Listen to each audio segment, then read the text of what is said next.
to Tips on Acting. My name is Fitz Houston. How you doing? Now, my topic today, of course, is how do you know acting is for you? So, how do you know? First thing I tell people when I run young people especially, or it doesn't have to be young people, it can be anybody. How do you know acting is for you? If you find yourself always telling jokes at parties, you always like to audition for this or that, or you like to feel yourself always in a performance mode wherever you're around a lot of people, that's a good hint that you should look into acting because you love to perform. See, first of all, you've got to love to perform before you should ever decide to be an actor. Now, of course, there's some other things involved. You know, some people, we have friends that say, man, what a drama queen. It's always drama, drama.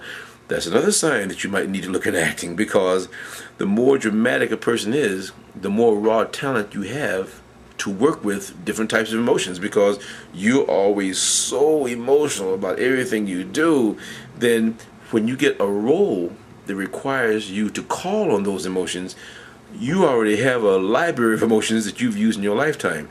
See, when you're an actor, you always hear people say, or actors say, I should say, that the world is a stage. There are two things that means. World is a stage. One, you're always performing, because sometimes just as an actor you can try different characters and people don't know you.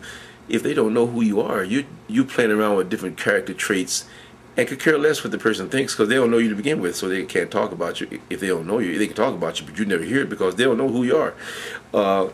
Sometimes you can play around with character traits.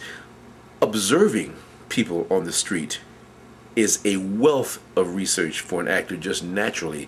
When you're walking down the street, everything you see that's unusual, behavior, homeless people, drunk people, crazy people, when you're watching their behavior, you go like, man, what's wrong with him?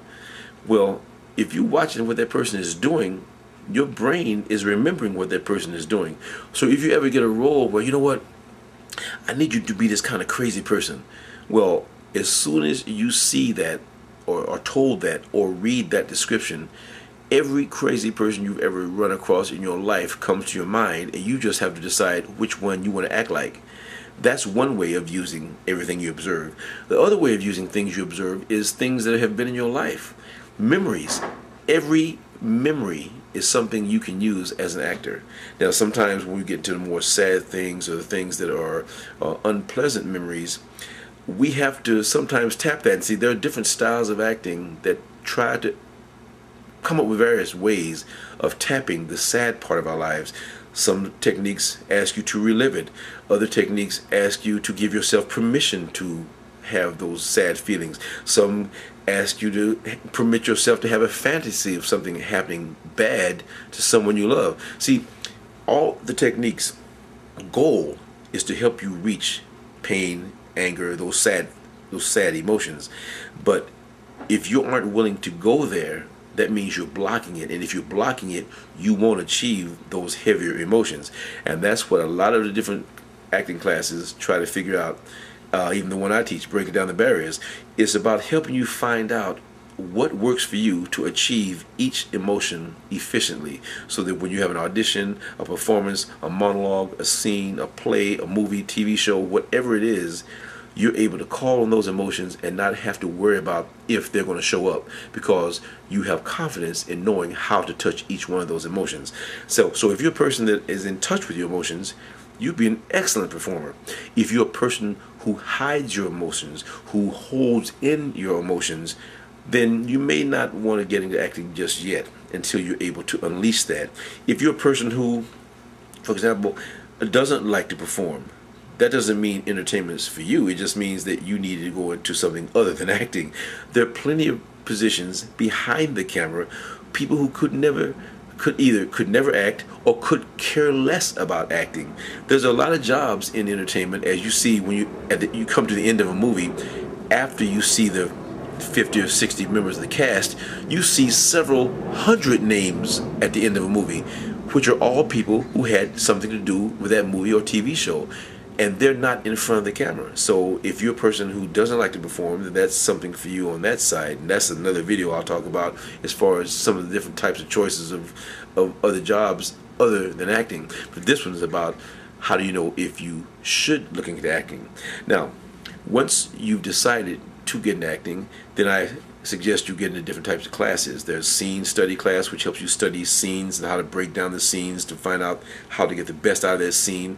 There's monologues, which is just one person talking and going through a story and dramatically telling a story. Then you've got cold reading, which is somebody just hands you a script and says, okay, do this. I'll give you 2 minutes, look at it, and come back and perform.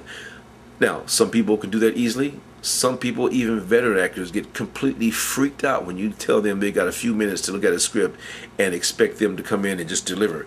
Some people are very relaxed, and there are classes about how to keep yourself calm so that you don't blow your performance by panicking, worrying about a perfect performance. See, cold reading doesn't mean it has to be a perfect performance. It just means you're able to look at that script, gather the information quickly, understand what the scene's about quickly, and commit to whatever it is. I once did an audition.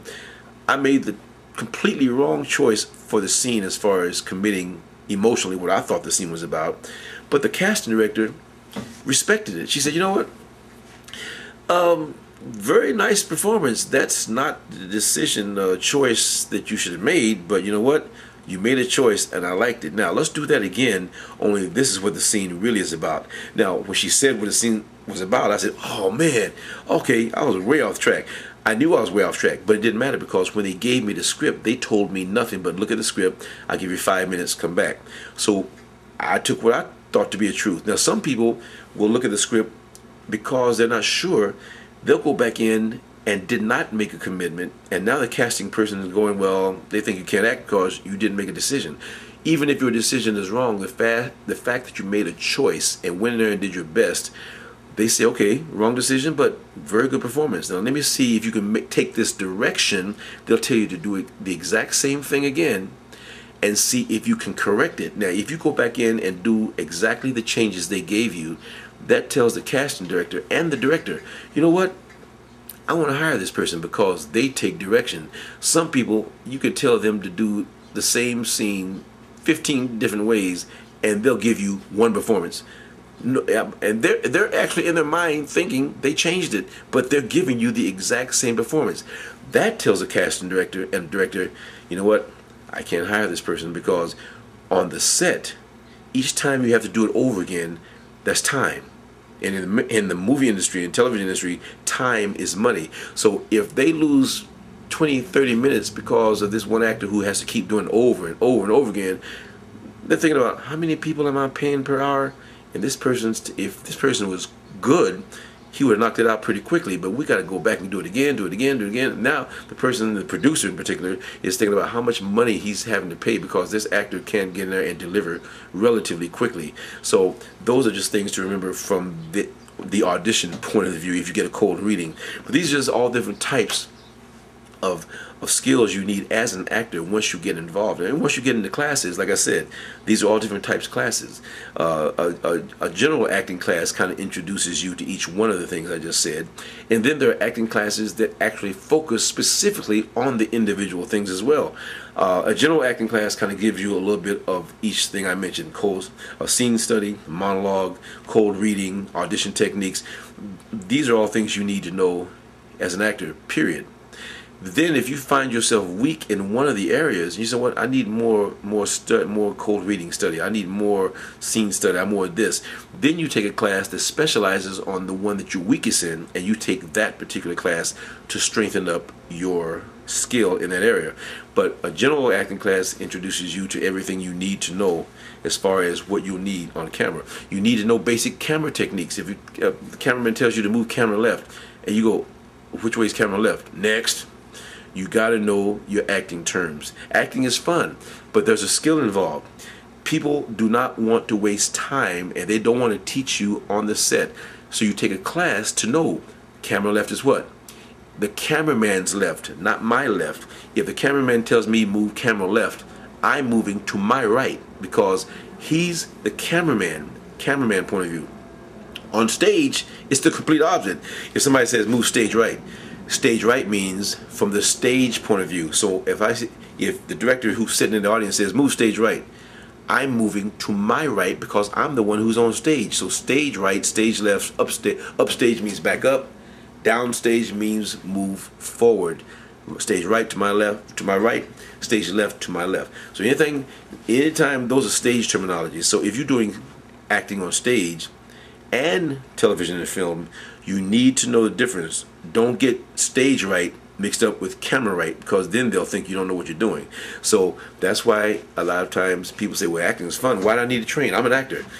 Well, you can be the best actor in the world, but if you don't know your stage directions, okay, slate your name. What's a slate? Slate your name is say your name. Slate your name. Hi, I'm Fitz Houston. If somebody says slate your name, and you go, what do you mean slate your name? Next. Because you need to know all the basic terminologies. So I'm just sharing with you. In other videos, I'll actually give you a list of the terminologies and things you should know. But right now I'm giving you an overview of how do you know if acting is for you. And these are things that you need to know if you're going to get into acting. Now also, if you get into acting, you need to know that you need a side job until you actually get to that big series or that big motion picture which pays you big money. It's very hard on you if you say, I want to be an actor, but I want to make a living only at acting. Well, that's well and good, but it's very hard. It's a very hard lifestyle. So a lot of people get night jobs, temporary jobs. I was a substitute teacher myself for over 18 years at the time of this video, because you need a job that is flexible, that will let you go to auditions, or if you have a film, you can leave for a little bit and come back. But you've got to figure out how to figure what job that is, one that you like, and one that will allow you to do that. But that is something you need to have and be aware that you need to have while you're working on your acting career. See, acting itself is incredibly fun. In fact, when I go and do an acting job and it's just for 1 day work, 1 week work, I get through that 1 day or that 1 week, and I'm so happy, man, I could do this all my life. Oh, I just love this. And then you have to go back to your survival job. It's kind of a big letdown, because you go like, well, Dorothy, I feel like I'm being taken away from Kansas. I've gone to Oz, which is the audition, and now the job is over, and now I'm leaving Oz and coming back to Kansas.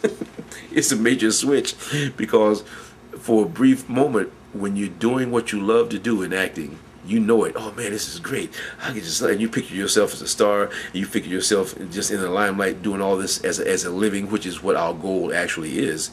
But I'm just trying to make you understand that until you get to the point where you're working every single week as a full-time job, or you're making money on films that sustains you enough between films so that you don't have to have a job, then you need to have some sort of job that keeps your bills paid, for food in your stomach, so that you don't go crazy. Don't give yourself a time limit. I've had friends say, I'll come out here and in 1 year I better have a series. You have no control over that. You have control over networking, talking with other people, getting your face seen, getting an agent, keeping yourself involved in the business. That's what you have control over. You don't have control over when your big break comes, because that's timing of you being in the right place at the right time. Your type meaning the type of person you are, being who the producer's looking for. All these things make up the when your big break comes. So that's something you don't have control of. So while you're waiting to get the big break, you're busy doing plays, classes, because remember, acting is like exercise. If you don't keep your skills sharp, you get rusty. If you're used to tapping those emotions left and right, and you haven't taken an acting class in a long time, or been in a play for a long time, and then you get an audition that requires you to cry, you say, man, I haven't been in touch with my emotions in a long time. And if you feel rusty, just like if you haven't exercised in a long time. So that's what actors do to stay busy while they're waiting for the next job. You're keeping your skills sharp. Always have a monologue ready. I have like 4 different monologues I love. I have a Shakespearean monologue, a dramatic monologue, a comedic monologue, and you have to do your monologues at least every couple of weeks to keep them in your head. Once you do all that memorizing, if you don't do it every so often, it leaves your head. Here comes an audition. Oh man, I forgot my monologue, because you haven't done it in 6 months. No, the brain will remember it as long as you keep doing it every week, every couple of weeks. Oh, it's still there, it's still there. So then when the audition's coming, now you really want to drill it, get those emotions going, get those tears going, get that anger going, whatever you need in emotions in the scene. Because you've kept the words in your head, when it's time to add the emotions, you don't have to worry about relearning it. because it's in your head. Now all you have to do is work on adding the proper emotions and intent that is needed in the scene or the monologue to make it really sharp and fun to watch. Hey, that's basically part one of tips on acting from Fitz Houston. So anyway, I'll be doing a myriad of these just to kind of share my experiences. As of right now, I've been in the business over 30 years, and it's time to give back and share what I can share, because when I came out here to Hollywood, nobody wanted to share. It was almost like, man, if I tell you something, you might get a break ahead of me. I'm going, what? I'm new here. I was talking to a person who had a series, and they were scared to tell me anything that could help me as a young actor. I said, Lord, please don't let me ever be that way, because what I've learned, if I can share it and what I share with you helps you get a series, then I feel blessed by the fact that I had a part in helping you get wherever you need to get. So that's what this series of tips on acting, and then it'll be sharing tips in the entertainment industry too for those I said earlier who aren't interested in acting, just to let you know what other choices of skills there are, because there's a myriad of positions in the entertainment industry that you may be right for. So anyway, we'll talk about that another time. Hey, Fitz Houston for Tips on Acting. I'll talk to you later on. Take care.